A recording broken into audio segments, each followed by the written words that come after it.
សួស្តីលោកអ្នកនាងជួបជាមួយខ្ញុំទៀតហើយអញ្ចឹងនៅថ្ងៃនេះគឺខ្ញុំនាំយករឿងតុក្កតាមួយប្រភេទផ្សេងទៀតដែលវាមានអារម្មណ៍ថាអស្ចារ្យមែនទែនតែម្ដងរឿងនេះគឺវាមានចំណងជើងថា Troll Hunters អញ្ចឹងខ្សែភាពយន្តនេះគឺវានិយាយអំពីពពួក Troll Hunter ម្យ៉ាងដែលថាគេនឹងមានក្បាច់គុណមានអីខ្លាំងមែនទែនតែម្ដងប៉ុន្តែថ្ងៃមុនគឺមានទំនាក់ទំនងជាមួយមនុស្សតាមពិតជាទូទៅគឺ Troll Hunter និងពួកព្រាមពួក Troll ទាំងអស់តែម្ដងមានពាក់ព័ន្ធជាមួយមនុស្សទេប៉ុន្តែលើកនេះទំនាក់ទំនងថ្មីក៏បានបង្កើតឡើងជាមួយមនុស្សតើវានឹងមានអ្វីកើតឡើងដូច្នេះបើចង់ដឹងថាយ៉ាងណានោះសូមតាមដានជាមួយខ្ញុំទាំងអស់គ្នាប៉ុន្តែមុននឹងចូលដល់សាច់រឿងខ្ញុំសង្ឃឹមតែអ្នកទាំងអស់គ្នាមិនចិត្តអាក្រក់ជួយចុច Subscribe ឲ្យតែម្នាក់មួយផងដើម្បីទទួលបានវីដេអូថ្មីៗបន្តទៀតអញ្ចឹងរឿងរបស់យើងចាប់ផ្ដើមឡើងដំបូងគឺបង្ហាញឲ្យឃើញទស្សនវិជ្ជានាពេលព្រឹកដ៏ស្រស់បំព្រងមួយប៉ុន្តែមួយសន្ទុះក្រោយមកក៏ស្ដាប់តែមានមនុស្សពីរនាក់មិនមែនមនុស្សទេគឺជាពពួក Troll បានធ្វើការវាយប្រហារគ្នាយ៉ាងខ្លាំងក្លាតែម្ដងវាយឌុំយ៉ា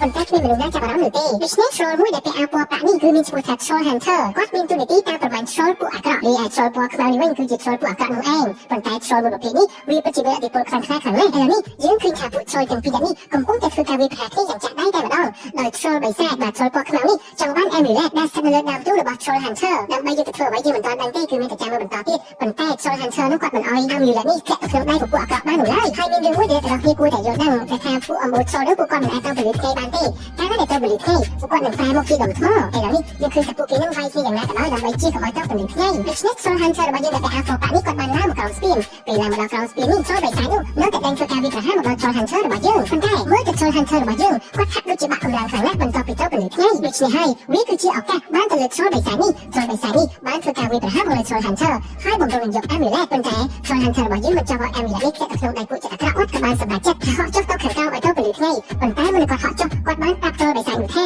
Amulet នេះវានឹងតាមរកអ្នកស្នងតំណែងហើយអ្នកស្នងតំណែងម្នាក់នោះនឹងមកធ្វើការបំផ្លាញដល់អំបូរពួក Troll ចិត្តអាក្រក់របស់ពួកឯងដូច្នេះយើងសុខចិត្តស្រាប់ក៏មិនទទួល Amulet នេះឲ្យឯងដែរបន្ទាប់ពីនិយាយរួច Troll Hunter របស់យើងគាត់ក៏បានសម្រេចចិត្តហក់ឲ្យទៅពលិថ្ងៃហើយប្រែក្លាយទៅជាថ្មស្លាប់បាត់បង់ជីវិតបាត់ទៅវាឯ Amulet នេះបានធ្លាក់ចំកណ្ដាលថ្ងៃនោះមិនដឹងថានរណានឹងលើបានទេដូច្នេះយើងមិនចាំមើលទេថាតើ Amulet នេះនឹងជ្រើសរើសយកអ្នកណាដើម្បីមកស្នងតំណែងតែឥឡូវនេះយើងកាត់មកដល់តួអង្គរបស់យើងវិញដែលគាត់មានឈ្មោះថា Jim គឺជាក្មេងប្រុសដ៏ឆ្លាតនិងចិត្តល្អម្នាក់គាត់រស់នៅជាមួយនឹងម្ដាយរបស់គាត់ដែលម្ដាយរបស់គាត់នឹងធ្វើជាអ្នកគ្រូពេទ្យហើយម្ដាយរបស់គាត់នឹងគឺរវល់ខ្លាំងមែនទែនតែម្ដងធ្វើការដល់កណ្ដាលយកអីនោះដូច្នេះហើយបានជាគាត់នឹងមានសមត្ថភាពពិសេសក្នុងការចម្អិនម្ហូបអាហារដោយខ្លួនឯងរៀបចំផ្ទះទោះបីខ្លួនគាត់នឹងជាប្រុសក៏ដោយហើយគាត់នឹងរៀបចំម្ហូបសម្រាប់ម្ដាយរបស់គាត់ថែមទៀតផងបន្ទាប់ពីរៀបចំម្ហូបអាហាររួចគាត់ក៏បានចេញមកខាងក្រៅដើម្បីទៅសាលារៀនហើយជួបជាមួយនឹងមិត្តរបស់គាត់ម្នាក់ដែលលក្ខណៈដូចថាម៉ាប់គួរឲ្យស្រឡាញ់ចឹងអ្នកទាំងគ្នាហើយគាត់នឹងកំ ខ្លាំងណាស់មានឈ្មោះថាថោឥឡូវនេះពួកគេទាំងពីរនាក់បានជិះកង់យ៉ាងបញ្ញាពីព្រោះអីវាដល់ពេលចូលរៀនហើយដូច្នេះជីមរបស់យើងក៏បានប្រាប់ថោថាឥឡូវនេះជិះតាមខ្ញុំផ្លូវកាត់នេះយើងអាចទៅសាលារៀនពេលដែលជីមមកដល់ផ្លូវកាត់នេះជីមក៏បានចុះមកដល់កន្លែងចូលឆ្លងគ្នាទាំងអស់គ្នា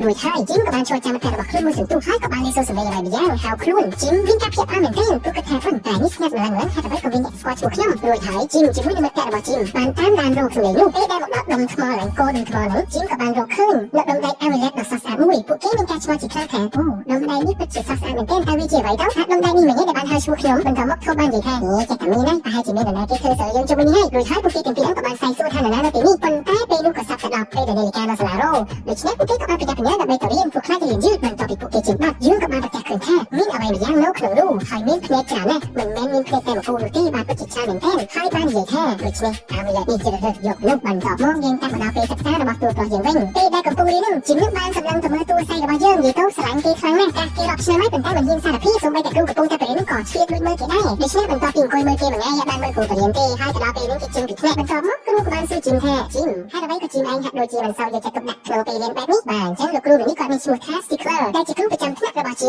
ីមក៏បានតបទៅវិញថាអត់អីទេលោកគ្រូដោយសារតែខ្ញុំនៅផ្ទះរវល់ពេកម៉ាក់ខ្ញុំគាត់រវល់ខ្លាំងណាស់ដូច្នេះខ្ញុំត្រូវតែជួយគាត់បន្ទាប់មកលោកគ្រូនេះគាត់ក៏បាននិយាយថាអញ្ចឹងថ្ងៃណាមួយចាំខ្ញុំនឹងទៅលេងផ្ទះរបស់ឯងអញ្ចឹងបន្ទាប់ពីថ្នាក់លោកគ្រូ Stickler នឹងហើយវាដល់មកថ្នាក់កីឡាប៉ុន្តែមើលមកឈប់របស់យើងវិញឈប់របស់យើងនិយាយទៅខ្លួនគាត់ធំធាត់មកតែជើងដៃគាត់តូចតែអញ្ចឹងគាត់ធ្វើកីឡាអីធ្វើមិនបានទេគ្រូស្ដីឲ្យខ្លាំងរហូតតែម្ដងពីឯជីមរបស់យើងវិញក្នុងកំឡុងពេលនោះខ្លួនក៏បានលក្ខណៈហៅថាធ្វើឲ្យខ្លាំងហាអញ្ចឹងទៅសួរការរបស់ខ្លួនដែលមានឈ្មោះថា Claire បន្ទាប់មកមិត្តរបស់យើងក៏បាននិយាយច្រើនទៀតក៏បានថាហៅ Claire នឹងទៅចូលថ្នាក់រៀនបន្ទាប់មក Claire ក៏បានងាកមកសួរជីមថាជាលោកចូលចិត្ត Shakespeare ទេបន្ទាប់មកជីមក៏បានតបទៅវិញថាយើងក៏តបទាំងរហ័សរអួលតែម្ដងរួចហើយ Claire ក៏បាននិយាយថាជាពួកយើងមានការសម្ដែងតាក់ទងនឹងរឿងរបស់ Shakespeare តែបើអូតួប្រុសអញ្ចឹងបើសិនជាជីមឯងចាប់អារម្មណ៍អាចចូលរួមជាមួយខ្ញុំបានបន្ទាប់ពីនោះពីអ្នកមិត្តភក្តិរបស់គេនោះក៏បានមកផ្លាស់អាវបន្ទាប់មកបងរបស់យើងបានប្រាប់ថ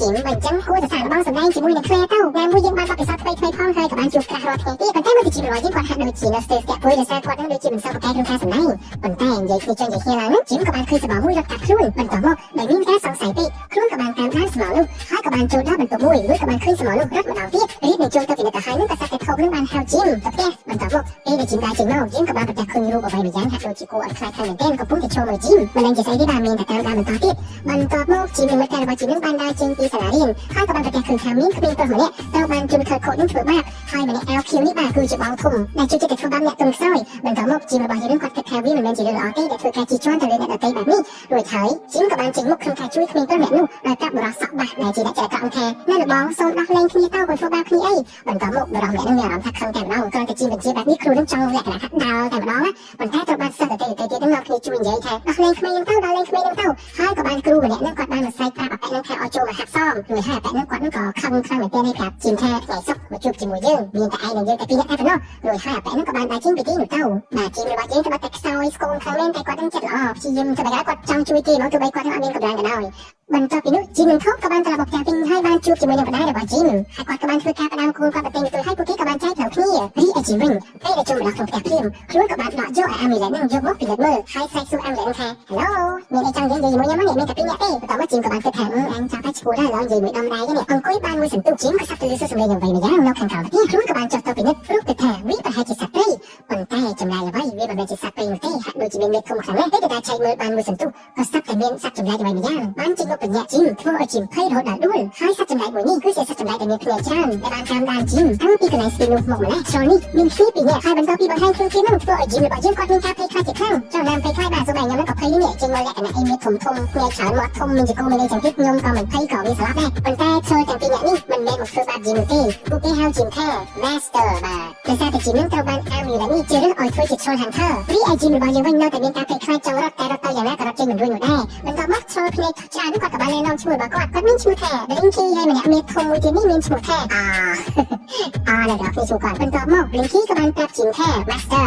ត្រូវបានអាមីឡែននេះជារឿងឲ្យធ្វើជាមេដឹកនាំ Troll Hunter ខ្ញុំហើយដែលជាការងារដ៏អស្ចារ្យមួយហើយវាក៏ជាលើកទី1ដែរដែល Troll Hunter គឺជាមនុស្សរីឯជីមរបស់យើងវិញគាត់លក្ខណៈគាត់អត់ទទួលយកមកដល់គ្នាគាត់អត់ដឹងអីទេគាត់វិញវ៉ាន់មកទីចុងក្រោយគាត់ក៏បានស្លាប់ឈឹងបាទបន្ទាប់ពីស្លាប់ពេលភ្នាក់វិញហ្នឹង Troll ទាំងពីរនោះក៏បានបាត់ខ្លួនហើយជីមក៏បានទៅប្រាប់ថោគាត់កំពុងតែធ្វើថ្មិញរចុះរឡើងគាត់ក៏បានប្រកាសអូយនិយាយមិនបានទេកំពុងតែធ្វើថ្មិញចាំខ្ញុំធ្វើថ្មិញឲ្យចាំតាក់តងគ្នាទៅទៀតដូច្នេះបន្ទាប់ពីនោះជីមរបស់យើងក៏បានធ្វើដំណើរទៅសាលារៀនដើម្បីជួបជាមួយនឹងលោក Stickler លោកគ្រូរបស់គ្រូហ្នឹងតាមពិតដំបូងនេះជីមរបស់យើងចង់យករឿងដែលជីមបានជួបប្រចាំយកមកប្រាប់លោកគ្រូប៉ុន្តែទៅវាដូចជារឿងចម្លែកណាស់មិនគួរណាយកវាមកប្រាប់គ្រូនោះទេដូច្នេះខ្លួនក៏បានគិតត្រឡប់ចេញទៅវិញប៉ុន្តែពេលដែលចេញទៅវិញនោះលោកគ្រូក៏បានប្រកាសឃើញអាមីឡែនហ្នឹងគាត់នឹងហាក់ដូចជាមានលក្ខណៈថាអត់ភ្ញាក់ផ្អើលទេហើយគាត់ដូចជាលក្ខណៈចង់តាមដានជីមយើងតែម្ដងបាទអញ្ចឹងលោកគ្រូនេះប្រហែលជាមនុស្សមិនល្អឯងមើលទៅចំណែកឯជីមរបស់យើងវិញពេលដែលត្រឡប់មកផ្ទះវិញហ្នឹងខ្លួនក៏បានធ្វើម្ហូបមកសន្ទុះបន្ទាប់មកក៏បានប្រកាសឃើញអាមីឡែនហ្នឹងវាបញ្ចេញភ្លើងដោយមិនអស់ចិត្តខ្លួនក៏បានចេញទៅខាងក្រៅពេលដែលចេញមកហ្នឹងជីមរបស់យើងក៏បានពិនិត្យទៅមើលអាមីឡែនហ្នឹងហើយអាមីឡែនហ្នឹងក៏បានមានបដូរអក្សរពីអក្សរក្រាច់អក្សរចិនហើយមកដល់អក្សរអង់គ្លេសហើយអក្សរអង់គ្លេសនោះជីមក៏បានអានអក្សរអង់គ្លេសនោះហើយវាសរសេរថា For the glory of Merlin the daylight is mine បន្ទាប់ពីអានរួចក៏ស្ដាប់តែមានខ្យល់ហើយមានចេញពលឺម្យ៉ាងចេញពីអាមីឡែនហ្នឹងហើយបានហោះចូលទៅក្នុងខ្លួនរបស់ជីមបន្ទាប់ពីនោះជីមក៏បានលើកខ្លួនគាត់ឡើងលើហើយបានប្រែកាឡាដែលមានដុំដៃគេហៅថាសម្លៀកបំពាក់ដៃនឹងជុំវិញរបស់ខ្លួនជីមហ្នឹងហើយបានបំពាក់លើខ្លួនរបស់ជីមប៉ុន្តែលើដំបូងនោះវាលក្ខណៈគេហៅថាធំណាស់របស់គ្នាពាក់ទៅវាលក្ខណៈធំអត់សមរាងប៉ុន្តែមួយសន្ទុះក្រោយមកវាក៏បានបង្រួមរូបរាងរបស់វាឲ្យស័ក្តិសមជាមួយនឹងរាងរបស់ជីមរួចហើយពលឺហ្នឹងក៏បានបញ្ចេញជាដាវមួយទៀតដើម្បីឲ្យជីមយកមកកាន់តែវាមើលទៅពិតជាអស្ចារ្យខ្លាំងណាស់ប៉ុន្តែមើលទៅជីមរបស់យើងវិញហាក់ដូចជាមិនទាន់ចេះប្រើដាវមិនទាន់ចេះប្រើអីទេនៅទីទិញទៅទងនឹងម្នាក់ឯងហ្នឹងទៅបន្ទាប់ពីនោះនៅជាមួយយើងក៏បានឃើញថាលោកគ្រូដ៏គួរឲ្យសង្ស័យនោះគាត់បានមកកន្លែងស្ពានហ្នឹងហើយក៏បានបង្ហាញឲ្យឃើញថាតាមពិតទៅលោកគ្រូហ្នឹងជាមួយនឹងពួកTrollចក្រកហ្នឹងគឺជាដៃគូសហការនឹងគ្នាលោកគ្រូហ្នឹងក៏បានប្រាប់ថាពួកយើងដឹងថាអាមីឡែននេះនៅទីណាហើយអាមីឡែននេះក៏បានរកឃើញអ្នកស្នងតំណែងរបស់វាផងដែរបន្ទាប់មកTroll Hunter ពណ៌ខ្មៅមានធំចក្រកហ្នឹងគាត់ថាយើងនឹងសម្រាប់រាល់Troll Hunter ទាំងអស់ចោលតែម្ដងបន្ទាប់មករឿងរបស់យើងគឺត្រូវបានបញ្ចប់ត្រឹមតែប៉ុណ្ណេះបាទយ៉ាងម៉េចដែររបស់គ្នាដូច្នេះនៅវគ្គបន្ទាប់នេះអ្នកទាំងអស់គ្នាបានដឹងថាបន្ទាប់ពីខ្លាចទៅជា Troll Hunter ហើយតើវានឹងមានឧបសគ្គអ្វីខ្លះនៅចំពោះមុខរបស់ជីមហើយវានឹងមានរឿងពិបាកនិងរញ៉េរញ៉ៃជាច្រើនទៀតដូច្នេះចង់ដឹងថាយ៉ាងណានោះសូមតាមដានជាមួយខ្ញុំនៅវគ្គក្រោយទាំងអស់គ្នាអញ្ចឹងអរគុណចំពោះការទស្សនារបស់អ្នកទាំងអស់គ្នាកុំភ្លេចចុច like share និង comment ដើម្បីទទួលបានវីដេអូថ្មីៗបន្តទៀតសូមអរគុណសូមជម្រាបលា